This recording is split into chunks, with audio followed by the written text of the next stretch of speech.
this is Robert from Beyond 20. Today we're in Cherwell version 6, and I want to talk about dashboards. When you're in a situation where your Cherwell environment consists of multiple instances, such as a production Cherwell, a QA, and then a separate dev instance of Cherwell, then you'll find making changes to dashboards and ensuring that all three systems are fully kept up to date might be a little difficult if you use the old method. So I want to go ahead and talk about one of the tricks that I do now on dashboards, and that's going to be creating dashboards and making edits to dashboards and adding widgets and adding metrics all through blueprints rather than the dashboard manager in the blue pill. So the old method used to be where you would go into the dashboard manager and then make your changes and then go up here and do the file export and then file import. We want to get rid of that process because what happens then is that you have to go ahead and export and import into each single environment. Whereas if we just do everything through a blueprint, all the environments will end up being true just by applying the blueprint to each environment. So if we're over here in the orange pill and go ahead and create a new blueprint, we can go up to the top under managers and then select dashboards and dashboard manager. Keep in mind with Cherwell that anything you do within a blueprint is going to be applied when that blueprint is published. So that means the changes that we'll be making here in the dashboard are going to reflect once the blueprint has been published in the system. So if I select the Global IT dashboard and edit that,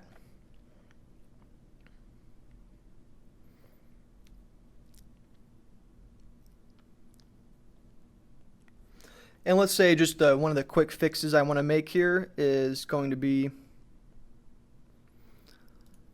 removing a few dashboard widgets. So let's say I'm just going to remove the daily help desk closure rates widget. Go ahead and click OK to save my changes. And then I'll close the dashboard manager. Now if I go to the blue pill and I refresh my dashboard here, I notice that change has not been done. If I go ahead and do help reload definitions, I will see that that change has also not been applied even though the dashboard has been edited. That's because the blueprint needs to be published first. That's the entire point around this process, and one of the great tricks by doing the dashboard edits through a blueprint is that all the changes are now associated to that specific blueprint.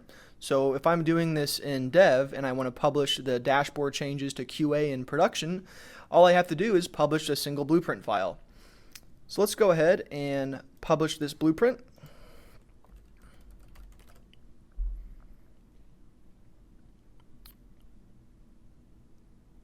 So this will also include any specific searches that you create or modify, or any metrics and any other widgets that you might be adding into the system through the dashboard manager.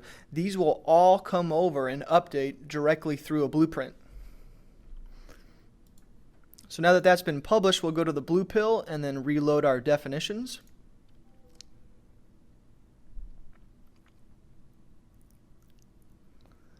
And once this dashboard loads, if we scroll down here to the bottom right, we should see that daily help desk closure rate is now gone.